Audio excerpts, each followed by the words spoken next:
தாவேகாவுடைய அறிவிப்புகள் ஒரு பொருட்டல்ல. வில்லுன்னு ஒரு படம் வந்துச்சு, உங்களுக்கு தெரியும். அந்த படம் ஓடல. அந்த படத்தை 38 தடவை பார்த்தேன்னு ஒரு வெறித்தனமா ஒரு ரசிகர் பேட்டி கொடுக்கிறார். அவர் கொடுக்கிற பேட்டி அரசியல் பேட்டி வேற. அப்ப இப்படி ஒரு கூட்டத்தை சேர்த்து வச்சிருக்கிறத நம்ம வந்து பார்க்கணும். இந்த கூட்டத்தை பொறுத்த வரைக்கும் நீங்க என்ன சொன்னாலும் என்ன செஞ்சாலும் அந்த கூட்டத்துக்கு அது கவலை கிடையாது.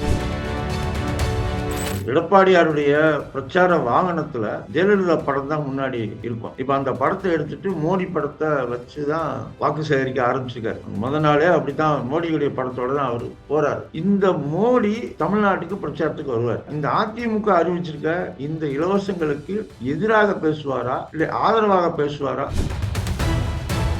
இந்த 5 சட்டமன்ற தேர்தலில் இந்த மாதிரியான வாக்குறுதிகளை தராத மாநிலம் கேரளா. கேரளாவில் இருக்கக்கூடிய மார்க்சிஸ்ட் கம்யூனிஸ்ட் கட்சி தலைமையில் அந்த அரசு இப்ப இந்த மாதிரி நாங்க ஃப்ரிட்ஜ் தரப்போறோம், அது தரப்போறோம், அந்த மாதிரி எல்லாம் வாக்குறுதிகளை அங்க கொடுக்காம ஒரு 3 விஷயத்துல கவனத்தை சொல்றாங்க. அவங்க ஒண்ணு கல்வி, இன்னொன்னு சுகாதாரம், இன்னொன்னு வேலை வாய்ப்பு. இந்த 3 விஷயத்தையும் அவங்க குறிப்பா சொல்றாங்க. திமுக தன்னுடைய தேர்தல் வாக்குறுதிகளை பற்றி சொல்லும் போதெல்லாம் இப்ப இல்ல, 2021 கூட சொன்ன வாக்குறுதிகள், அந்த வாக்குறுதிகள்ல பல வாக்குறுதிகளை திமுக நிறைவேற்றிருக்கு. அந்த வாக்குறுதிகளை பற்றி வெளியிடும் போதெல்லாம் அப்படின்னு சொல்லுவார். இப்ப அதே வாக்குறுதிகளை நான் இன்னும் கொஞ்சம் உயர்த்தி தர்றேன், நானு முன்னாடி அடிச்சாங்காப்பின்னு ஒன்று சொல்லுவாங்க. அந்த மாதிரி கிட்டத்தட்ட எடப்பாடி பழனிசாமி வந்து அறிக்கை அறிவிச்சிருக்காரு. அது வந்து ஃப்ரிட்ஜ் இலவசமா தரேன், 10,000 ரூபாய் தரேன் அப்படின்னு சொல்லியிருக்காரு. இது உங்க பார்வை எப்படி இருக்குது? அதாவது மொத்தம் ஒரு 297 அறிவிப்புகள், அதாவது அங்கங்க பிட்டு பிட்டா கொடுத்துட்டே வந்தாரு அவரு. இப்ப மொத்தமா ஒரு 297 வாக்குறுதிகளை தொகுத்து அறிக்கையா வெளியிட்டிருக்காங்க. அதுல என்ன அப்படின்னு சொன்னா, திமுக தன்னுடைய தேர்தல் வாக்குறுதிகளை பற்றி சொல்லும் போதெல்லாம் இப்ப இல்ல, 2021 கூட சொன்ன வாக்குறுதிகள், அந்த வாக்குறுதிகள்ல பல வாக்குறுதிகளை திமுக நிறைவேற்றிருக்கு. அந்த வாக்குறுதிகளை பற்றி வெளியிடும் போதெல்லாம் என்ன சொல்லுவாருன்னா, இதெல்லாம் சாத்தியமே இல்லைங்க அப்படின்னு சொல்லுவார். இப்ப அதே வாக்குறுதிகளை நான் இன்னும் கொஞ்சம் உயர்த்தி தர்றேன் நானு, அதாவது முன்னாடி அடிச்சாங்காப்பின்னு ஒன்று சொல்லுவாங்க. அந்த மாதிரி கிட்டத்தட்ட என்ன வாக்குறுதிகள் இருந்ததோ அதுல கொஞ்சம் நான் வந்து அதிகமாவே தரேன் நானு, அதாவது எதை சாத்தியம் இல்லைன்னு சொன்னாரோ அது அதிகமாக தரேன்னு சொல்றாரு. சரி, இதுக்கு நிதி எங்க இருந்து வரும் அப்படின்னு கேட்டா, நாங்க நிதி வசூலை நாங்க மேம்படுத்துவோம், நாங்க நிதிநிலையை மேம்படுத்திடுவோம், அதன் மூலமா இதெல்லாம் ஈடுகட்டுவோம் அப்படின்னு சொல்றாரு. அப்ப அதன் மூலமா ஈடுகட்டுவோம்னு சொன்னா 2011 இருந்து 2021 வரையிலான அதிமுக ஆட்சி காலத்துல அப்படி ஏதாவது செஞ்சு இதை ஈடுகட்டக்கூடிய வாய்ப்புகள் இருக்குதா அப்படிங்கிற காட்டியிருக்காங்கன்னா கூட அப்படி கூட எதுவுமே இல்லை. அப்ப அப்படி இருக்கும்போது இதன் மீதான நம்பகத்தன்மை இருக்கிறதுக்கான வாய்ப்புகள் இல்லைன்னு தான் நம்ம வந்து பார்க்கிறோம். நம்ம வெறும் தேர்தல் அறிக்கையாக மட்டுமே அது இருக்கும் அப்படிங்கிறதா. ஏன்னா 297 வாக்குறுதிகள் அப்படிங்கிறது சாதாரணமானதாகவும் அது இருக்காது. நிறைய நீங்க ஒண்ணே ஒண்ணு ரொம்ப அதிகமாக பேசப்படுவது ஃப்ரிட்ஜ். அதான் இன்னைக்கு ரொம்ப அதிகமா பேசிட்டு இருக்காங்க. ஏன்னா அது கூட ஒவ்வொரு வீடுகள்லையும் அது எப்படி நீங்க ஃப்ரிட்ஜுக்குள்ள வைக்க வேண்டிய பொருள்கள் மக்களுக்கு எளிதாக கிடைக்குதா அப்படிங்கிறது தான் முதல்ல எது தேவைங்கிறது. அத்தியாவசிய பொருட்கள், இன்றைக்கு அத்தியாவசிய பொருட்களுடைய விலையேற்றம் அதிகமா இருக்கு. அதை எதிர்த்து எந்த குரலும் இல்லை. நீங்க எந்த விதமான தட்டுப்பாடுமே இல்லை அப்படின்னு சொல்லிட்டு இருக்காங்க. ஆனா பிரதமரே வந்து அனைத்து கட்சி கூட்டத்துக்கு ஏற்பாடு பண்றாரு. ஒன்றிய அரசு அனைத்து கட்சி கூட்டத்தை ஏற்பாடு பண்ணி அதுல வந்து இந்த எரிவாயு சிலிண்டர் தட்டுப்பாடை பத்தி பேசிட்டு இருக்காங்க. ஆனா இவங்க எல்லாரும் எந்த தட்டுப்பாடும் இல்லைன்னு ஒரு பக்கம் பிரச்சாரத்தை பண்ணிட்டு இருக்காங்க. அப்ப இவர் சொன்ன சாத்தியமில்லாத வாக்குறுதிகள் எப்படி சாத்தியமாகுங்கிறத சேர்த்து இவர் பேச வேண்டியிருக்கும் பிரச்சாரத்துல. அதுதான் மக்கள் மத்தியில நம்பகத்தன்மையை உருவாக்கக்கூடியதா இருக்கும். அதுக்கான சாத்தியங்கள் மிக குறைவுன்னு தான் நான் நினைக்கிறேன். இப்ப திமுக ஆட்சியில கொடுக்கப்பட்ட 1000 ரூபாய் வந்து 2000 ரூபாய் மாத்தி கொடுக்கறதா இருக்கட்டும், பெண்களுக்கு வந்து இலவச பேருந்து வந்து ஆண்களுக்கு இலவச பேருந்து தான் மாத்துறேன் அப்படின்னு சொல்றதா இருக்கும். இதனால மக்கள் மத்தியில இவங்களுக்கு ஆதரவு கிடைக்கும்னு சொல்லலாமா? இவர் அந்த வாக்குறுதிகளே கேலி குத்தா மாத்துறாரு. ஒரு சினிமால கூட கூட்டு வந்து நிறுத்தி ஏலம் கேட்கிற மாதிரி ஆயிப்போச்சு. ஒருத்தர் 1000 இன்னொருத்தர் 2000 அது மாதிரி இவர் சொல்லக்கூடிய விஷயங்கள் இருக்கு. அதாவது முதல் விஷயமே என்னன்னா, இப்ப இது திமுகவா, அதிமுகவா யார் வேணுமானாலும் இருக்கட்டும். ஆட்சி மாறும்னு நிலை வரும்போது, ஏற்கனவே செயல்படுத்தப்பட்டு வரும் திட்டங்கள் தொடருங்கிற வாக்குறுதி தான் முதல்ல முக்கியம். அதுதான். அதுவே கேள்விக்குறியா மாறும். அப்ப அந்த வாக்குறுதிகள் வேண்டாம். அதுக்கப்புறம் தான் நீங்க வந்து அதிகமா குடுக்க போறீங்களா? இல்ல கம்மியா குடுக்க போறீங்களா? என்ற கேள்விகள் எல்லாம் அதுல வருது. ஏன்னா நீங்க அ இந்த அதாவது இலவசங்களுக்கு எதிரா அ தாவேகா போன்ற கட்சிகள் கூட பேசுனாங்க. அதிமுகவினர் பேசுனாங்க. இவங்கெல்லாம் பேசிட்டு, இந்த தேர்தல் நேரத்துல நாங்களும் அதத்தான் செய்வோம் அப்படின்னு சொல்லி வரும்போது, அதனுடைய நம்பகத்தன்மை உண்மையிலேயே கேள்விக்குறியா மாறுது மக்கள் மத்தியில. மக்கள பொறுத்தவரைக்கும் இதெல்லாம் யோசிப்பாங்க. அதாவது நீங்க 1000 சொல்றீங்க, 2000 சொல்றீங்க. இவர்கள் கொடுக்கக்கூடியவர்களா அப்படிங்கிறத சேர்த்து தான் பார்ப்பாங்க. இவங்க வந்து 2000 சொல்ட்டாங்க. அவரு 3000 சொல்ட்டாரு. அப்ப 3000 சொன்னவருக்கு ஓட்டு போடுவோங்கிறதெல்லாம் வாய்ப்புகள் இல்ல. ம். யார் குடுப்பாங்க அப்படிங்கிறத நிச்சயமா அவங்க பார்ப்பாங்க. இவங்க சும்மா சொல்றாங்கங்கிறதெல்லாம் மக்கள் தெரியும். மக்கள் ஒண்ணும் அந்த அளவுக்கு ஒண்ணும் ஏமாளிகளாக இல்லை. இதெல்லாம் கருத்துல எடுத்து தான் வாக்குகள செலுத்துவாங்க. இப்ப ஒரு பக்கம் தாவக்க அவங்க கடந்த மேடையில என்ன பேசியிருந்தாங்கன்னா, கான்கிரீட் வீடு தருவேன், மோட்டார் சைக்கிள் தருவேன் அப்படின்னு பேசியிருந்தாங்க. இது திமுக கூட்டணிக்கு சவாலா இருக்கும். இல்ல அதாவது தாவேகாவுடைய அறிவிப்புகள் ஒரு பொருட்டல்ல. அப்படிதான் ம். நான் வந்து நினைக்கிறேன் நானு. அ வில்லுன்னு ஒரு படம் வந்துச்சு உங்களுக்கு தெரியும். ம். அது அந்த படம் ஓடல. ஆனா, அந்த படத்த 38 தடவ பார்த்தேன்னு ஒரு வெறித்தனமா ஒரு ரசிகர் பேட்டி குடுக்குறாரு. அவர் குடுக்குற பேட்டி அரசியல் பேட்டி வேற.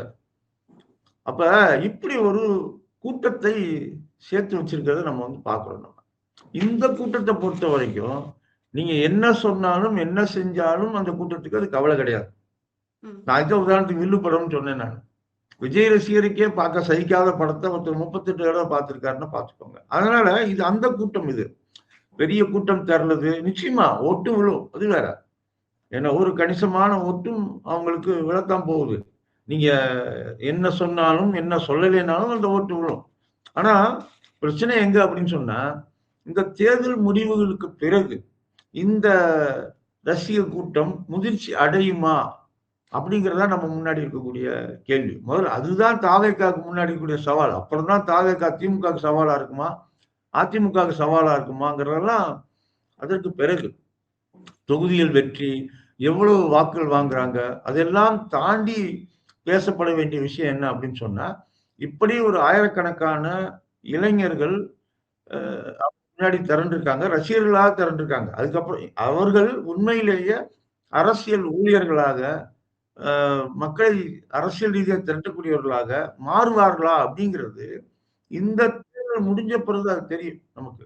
ஏன்னா தேர்தல்ல நிச்சயமா ஜெயிக்க போறது கிடையாது. அப்ப ஆட்சி அமைக்க போறது கிடையாது. அதன் பிறகு தான் அந்த முதிர்ச்சி நம்ம அரசியல் அப்படின்னு சொன்னா, என்ன மாரியான நடவடிக்கைகள் மக்களுக்கான தேவைகள். நீங்க கட்சி துவங்குன பிறகு தான் மக்களவைத் தேர்தல் நடந்தது. அந்த தேர்தல்ல போட்டியிடவே இல்ல கட்சி. ஒருவேளை இப்படி கூட இருக்கலாம். உடனடியாக தேர்தல் வருதுன்னு கூட இருக்கலாம். அத ஏத்துக்கலாம் நம்ம.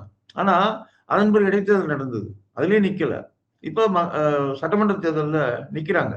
இந்த அனுபவம், இப்ப இதுதான் முதல்ல அவங்களுக்கு தேர்தல் அனுபவம். இந்த அனுபவத்துக்கு பிறகு கிடைக்கக்கூடிய அந்த தோல்வியை எப்படி ஏற்றுக்கொள்கிறார்கள்? நான் உங்களுக்கு சொல்றேனே, ஒரு சினிமா ஊத்திக்கிச்சுன்னா, அந்த ரசிகருடைய மனநிலை எப்படி இருக்கும்?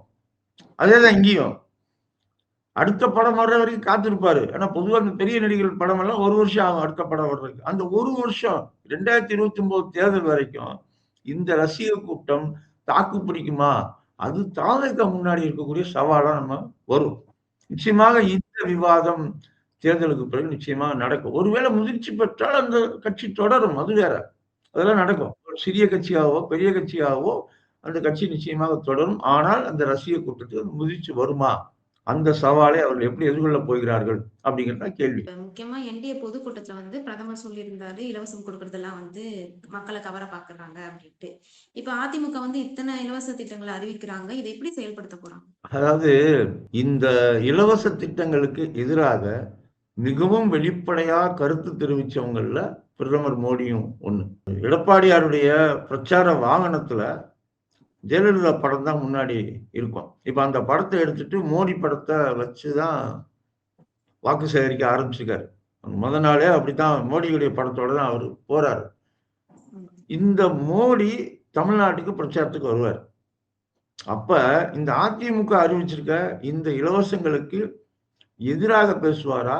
இல்ல ஆதரவாக பேசுவாரா? அப்படிங்கிற ஒரு நிச்சயமா அந்த இது இருக்கு. ஆனா இன்னொன்னு என்ன அப்படின்னு சொன்னா, இந்த அ இந்த இந்த அறிவிப்புகள் எல்லாம் வெளியிடுறாங்க இல்லையா? நாங்க இலவச அறிவிப்புகள் அப்படின்னு சொல்லி. அவங்க தேர்தல் வரைக்கும் தான் அந்த வாக்குறுதி. ம். தேர்தல் முடிஞ்ச பிறகு மோடி சொல்றத தான் அவங்க கேட்குறாங்க. இலவசங்களுக்கு எதிரா பேச ஆரம்பிச்சுருவாங்க. நீ உதாரணத்துக்கு மகாராஷ்டிரால பார்த்தீங்க அப்படின்னு சொன்னா, அந்த அ மகளிருக்கான உரிமை தொகை வந்து தேர்தல் அதாவது மக்களவைத் தேர்தல் முடிஞ்சது. தேர்தல தோத்துட்டாங்க பாஜக கூட்டணி. சட்டமன்ற தேர்தல் ஒரு 5 மாதம் கழிச்சு நடக்குது. அப்ப அதுல ஜெயிக்கணும்னா என்ன பண்றதுன்னு யோசிக்கிறாங்க. மகளிருக்கான உரிமை தொகையை குடுங்க. எல்லா மகளிருக்கும் குடுங்க. அப்ளை பண்ற எல்லாருக்கும் சொல்லிட்டாங்க. ம். நீங்க அதுல என்னன்னா, வேடிக்கை என்னன்னா, அந்த 5 மாசம் தேர்தல் வரைக்கும் ஆண்கள் அப்ளை பண்ணியிருக்காங்க. ஆண்களுக்கே குடுத்துட்டாங்க. அது மகளிர் உரிமை தொகை. அது நீ யாருக்கு குடுக்குற, யாருக்கு குடுக்கலங்கிறதெல்லாம் அங்க பிரச்சனை இல்ல அங்க. நீ யாரு கேட்டாலும் குடுத்துரு. அவன் ஆம்பளையா இருந்தாலும் பரவால்ல குடுத்துருன்னு குடுத்துட்டாங்க. ம். தேர்தல் முடிஞ்ச பிறகு அதெல்லாம் எடுக்குறாங்க. மெதுவா. அவரு ஆம்பளையா? பொம்பளையா? அவருக்கு குடுத்துருக்கணுமா? குடுக்கக்கூடாதாங்கிறதெல்லாம் தேர்தலுக்கு அப்புறம் பேசுறாங்க. அது மட்டும் இல்ல. தகுதியற்ற பெண்கள்ன்னு சொல்லி ஒரு 1,00,00,000 பேர அதுல முதல்ல எடுக்குறாங்க.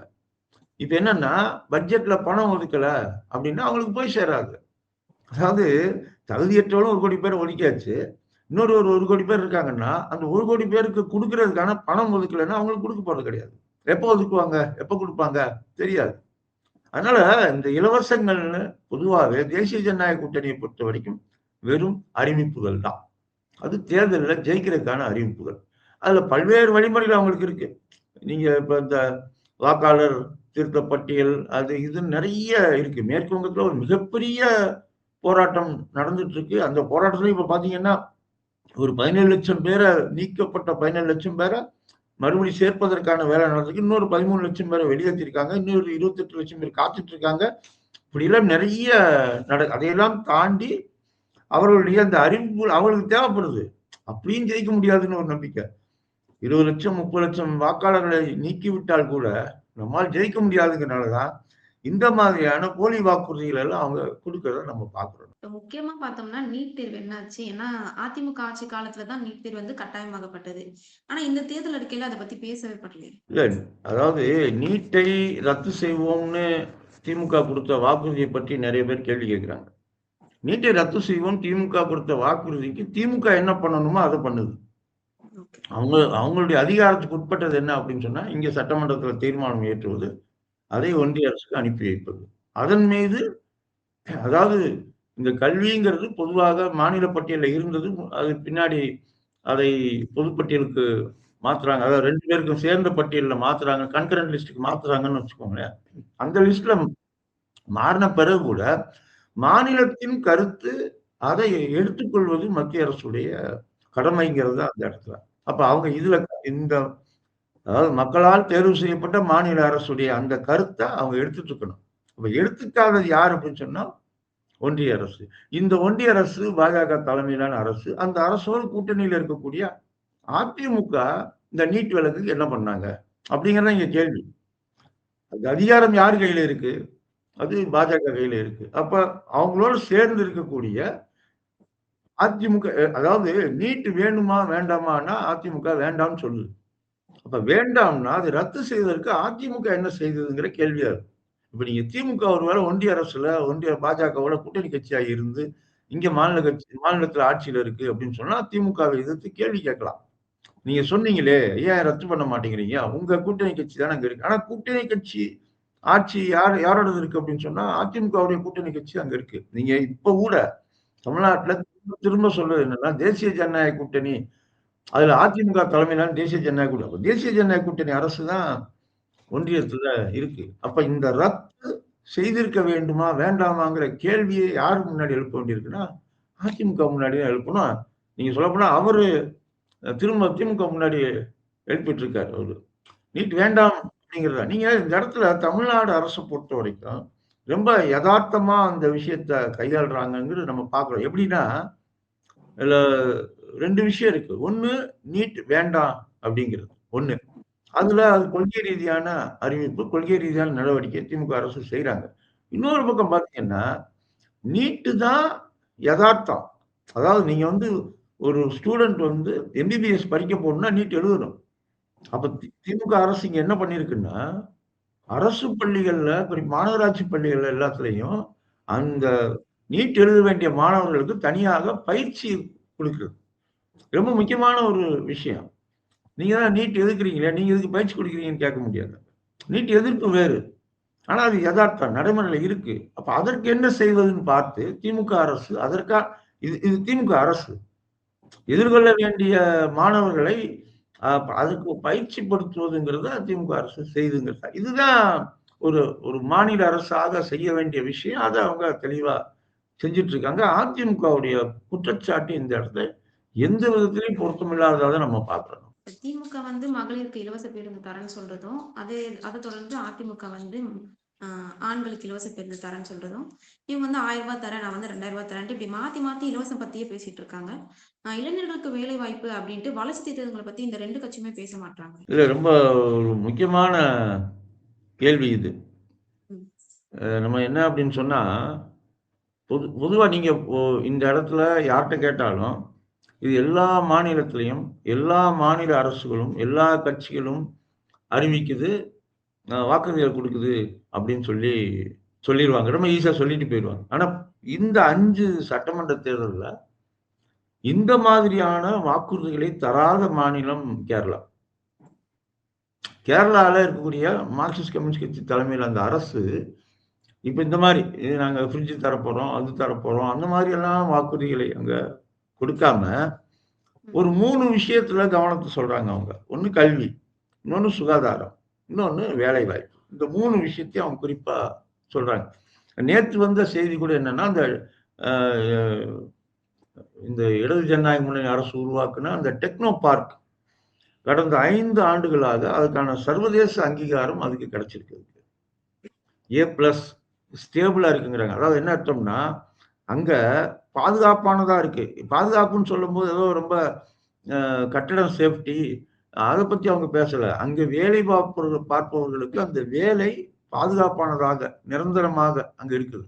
அதே நேரத்துல அங்க நிறுவனங்களுக்கு லாபம் தரக்கூடிய இடமாக அது இருக்கு. இதெல்லாம் கணக்குல எடுத்து தான் அந்த அங்கீகாரத்த குடுத்துருக்காங்க. 5 வருஷமா தொடர்ந்து இந்த டெக்னோ பார்க்ஸ் வாங்கிட்டு இருக்காங்க. 80,000 பேர் இந்த டெக்னோ பார்க்ல மட்டும் ஐடி ஊழியர்கள் வேலை பார்த்துட்டு இருக்கிறத பார்க்குறோம். இது நான் வந்து உங்களுக்கு ஒரு எக்ஸாம்பிள்க்காக சொல்றேன் நானு. அது மட்டும் இல்ல. பொதுத்துறை பாதுகாப்பு. அதாவது காங்கிரஸ் ஆட்சியில நஷ்டத்துல இருந்த பொதுத்துறை நிறுவனங்கள மீட்டு லாபத்துல கொண்டு வந்திருக்கிறத நம்ம வந்து அங்க பார்க்கிறோம். அப்ப அதாவது நீங்க வேலை வாய்ப்புகளை உருவாக்கி, அந்த வேலை வாய்ப்புகள் மூலமாக உங்கள வருமானத்தை நீங்க ஏற்படுத்த முடியும் அப்படின்னு சொன்னா, இந்த இலவசங்கள் தேவையற்றவை அப்படிங்கிறது அங்க இத்தனைக்கும் அங்க அரசாங்கம் இருப்பது கம்யூனிஸ்ட் கட்சி தலைமையிலான அரசாங்கம். அந்த கம்யூனிஸ்ட் கட்சி இயங்குறது இந்த எல்லாரும் சொல்லக்கூடிய இந்த முதலாளித்துவ அமைப்புக்குள்ள இயங்கிட்டு இருக்கிறதுனால, அவங்களுக்கு இருக்கக்கூடிய அந்த வரையறைக்கு உட்பட்டு இதையெல்லாம் செய்ய முடியுது. அப்ப அதாவது இதையெல்லாம் செய்ய முடியும்னு நான் சொல்லும்போது என்ன அப்படின்னு சொன்னா, மற்ற மாநிலங்களை விட சிறந்த முறையில் செயல்பட முடியும். இந்த இலவசங்களை எல்லாம் கூட அறிவிக்காம. இலவசம் சொல்ற சில இலவசங்கள் தேவைப்படும். உதாரணத்துக்கு நீங்க முதியோர் உதவித்தொகை தேவைப்படும். மாற்றுத்திறனாளிகளுக்கான உதவித்தொகை தேவைப்படும். இதெல்லாம் வந்து நீங்க வந்து இலவசம்ங்கிற கணக்குல நம்ம வந்து சேர்க்க முடியாது. பாதிக்கப்பட்ட சமூகங்களை கைதூக்கி விடுவதற்கான ஏற்பாடுகளா வந்து நம்ம அத பார்க்கிறோம். நீங்க உதாரணத்துக்கு மகளிர் விடியல் பயணம் அப்படிங்கிறதும், எடப்பாடியுடைய ஆண்களுக்கான இலவச பயணம். அதுதான் இலவசம். இந்த விடியல் பயணம்ங்கிறது என்ன அப்படின்னு சொன்னா, பெரும்பாலான பெண்கள் என்ன அப்படின்னு சொன்னா, அதாவது நீங்க நம்ம பார்த்துருப்போம் நம்ம. சாதாரணமா ஒரு பஸ்ல ஏறி இறங்குறதுக்கு யோசிக்கக்கூடியவங்களா இருப்பாங்க. ஏன்னா கையில காசு இருக்காது. போமாட்டாங்க. அந்த காச யார்ட்ட கேட்கணும்னா, வீட்டுக்காரர்ட்ட கேட்டு தான் முடியும். இன்னைக்கு அதுதான் அந்த மகளிர் உரிமை தொகையும், பேருந்துல அந்த இலவசம்ங்கிறது இத காலி பண்ணியிருக்கு. நீங்க கொஞ்சம் சொந்த கால்ல மகளிர் நிற்பதற்கு ஏற்பாட்டை அந்த திட்டம் குடுத்திருக்கு அப்படின்னு அப்ப இது மாதிரியான விஷயங்கள் நம்ம வெறும் இலவசம் இருக்க முடியாது. ஃப்ரிட்ஜ், டிவி, வாஷிங் மிஷின் என்னென்னமோ கவர்ச்சிகரமான அறிவிப்புகள் வருது இல்லையா? நான் தான் முதல்லயே சொல்ல மாட்டேன். ஃப்ரிட்ஜ் குடுக்குறதுல கூட ஒண்ணும் இல்ல. ஃப்ரிட்ஜுக்குள்ள வைக்கக்கூடிய பொருள்கள் வாங்குவதற்கான அந்த வாங்கக்கூடிய சக்தி இருக்கா? அப்படிங்கிறது தான் இந்த இடத்துல முக்கியமான ஒண்ணு. நீங்க குடும்பத்துக்கு ரூ. 10,000 சரி எப்படி குடுக்க போறீங்க? சரி ரைட் நீங்க நிதிய மேம்படுத்திருவீங்க. அதெல்லாம் குடுக்க போறீங்கன்னு வச்சுக்கோமே. நீங்க நீண்ட நாட்களாக இடதுசாரி கட்சிகள் கேட்கக்கூடிய விஷயம் என்னன்னா, குறைந்தபட்ச ஊதியத்தை நிர்ணயிங்க. 18,000மாக நிர்ணயிங்க. 21,000 நிர்ணயிங்கன்னு தொடர்ந்து இந்த குரல் ஒலிச்சுக்கிட்டே இருக்கு இல்லையா? நீங்க அத நிர்ணயிச்சு குடுத்தாலே போதும். எதுக்கு நீங்க ரூ. 10,000? நீங்க வேலை செய்யக்கூடியவர்களுக்கு, 1 நீங்க வேலை வாய்ப்ப உருவாக்குங்க. 2வது அந்த வேலை வாய்ப்ப உருவாக்குன பிறகு வேலை செய்ய வரக்கூடியவர்களுக்கு நீங்க இந்த மாதம் குறைந்தபட்ச ஊதியம் இவ்வளவு இருக்கணும்னு நிர்ணயிங்களேன். அதுவே மிகப்பெரிய மாற்றத்தை கொண்டு வந்துரும் அதுல. அப்ப எதை செய்ய வேண்டும் அப்படிங்கிறது அந்த இலவசங்கள் வெற்று அறிவிப்புகளாக இன்னைக்கு வந்துட்டு இருக்கிறத பார்க்கிறோம். நம்ம போட்டி போட்டுட்டு நீங்க முதல்ல கேட்டீங்கல்ல 1000ன்னோனே இவங்க 2000ங்கிறது அவரு தாவேகா வந்து அத நாங்க 3000 ஆக்கிருவோம், 5000 ஆக்கிருவோம்னு சொல்றது. இப்படி ஒரு போட்டி போட்டுக்கொண்டு இதை சொல்றத தான் நம்ம வந்து பார்க்கிறோம். அதனால தான் இந்த போட்டிகள் தான் சாத்தியமற்றவையாக இந்த இலவசங்கள மாற்றுது. அது மக்களுக்கான திட்டங்களாக இல்லாம, தேர்தல்ல ஜெயிக்கக்கூடிய உத்திகளாக மட்டுமே அது இருக்க தான் பிரச்சனை. அப்ப என்ன ஆகும்னா, தேர்தலுக்கு மட்டும் குடுத்துட்டு, தேர்தலுக்கு பிறகு இந்த வாக்குறுதிய கண்டுக்காம விட்டுறதா மாறிரும். அப்புறம் மறுபடியும் புது வாக்குறுதி. அப்படியே மாறிரும் நமக்கு. நீங்க ஒன்றிய அரசு கிட்டத்தட்ட வந்து உங்களுக்கு 10 ஆண்டுகளுக்கு முன்னால குடுத்த வாக்குறுதி என்னன்னா, 2,00,00,000 பேருக்கு வேலைவாய்ப்பு. அந்த 2,00,00,000 பேருக்கு வேலைவாய்ப்பு கொண்டு வந்ததுன்னா, புதிய வேலைவாய்ப்புகள். ஏற்கனவே வேலை பார்க்கிறவங்களுக்கு வாய்ப்பு கிடையாது. புதிய வேலைவாய்ப்புகள்.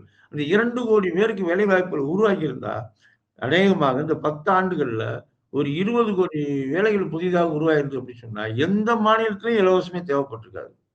அந்த வாக்குறுதி சாத்தியம் உள்ளதா, சாத்தியமற்றதாங்கிறதெல்லாம் அப்புறம். நீங்க 2,00,00,000 வேலைவாய்ப்புகள்ல, நீங்க ஒரு 10% வேலைவாய்ப்புகள் உருவாக்கியிருந்தா கூட, ஒரு 20,00,000 வேலைவாய்ப்புகள் அப்படின்னு சொன்னா கூட, இன்னைக்கு ஒரு பெரிய மாற்றம் இளைஞர்களுக்கு நடந்திருக்கும். அது நடக்கல.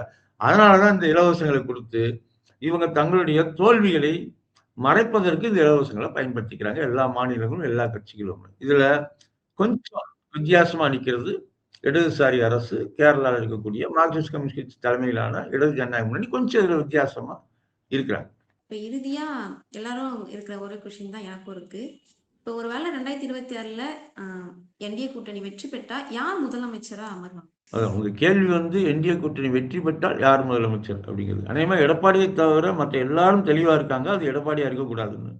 ஓகே. எடப்பாடி மட்டும் தான் சொல்றாரு அதிமுக தலைமையிலான அமையும் சொல்லி. நீங்க அது டிடிவி தினகரன்ட்ட கேட்டாலும் சரிதான். இல்ல நயினா நாகேந்திரன்ட்ட கேட்டாலும் சரிதான். இவங்க எல்லாருமே சொல்றது என்ன அப்படின்னு சொன்னா, தேசிய ஜனநாயக கூட்டணி ஆட்சி அமையும் அப்படின்னு தான் சொல்றாங்க. இன்னொன்னு இப்ப புதுசா உள்ள ஒரு அ எ அதாவது ஏற்பட்ட விஷயம் என்ன அப்படின்னு சொன்னா, பீகார்ல நடந்ததை நம்ம பார்க்கிறோம் நம்ம. போன வருஷம் அங்க சட்டமன்ற தேர்தல் நடந்தது. நிதிஷ்குமார் தான் முதலமைச்சர் அப்படின்னு சொல்லி, முதலமைச்சர் வேட்பாளர்ன்னு சொல்லி, அவர் தான் முதலமைச்சர்ன்னு சொல்லி தேர்தலை சந்திச்சாங்க.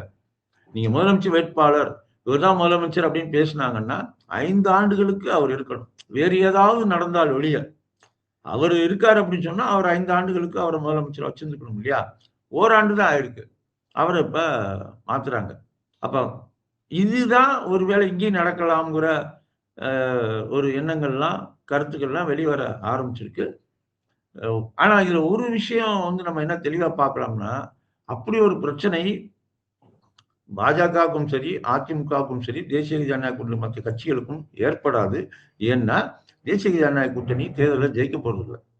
அதனால இப்படி ஒரு பிரச்சனை, இந்த மாதிரியான ஒரு நெருக்கடி, ஐயோ! நம்ம ஜெயிச்சுட்டோமே! நமக்கு பெரும்பான்மை கிடைச்சுச்சு.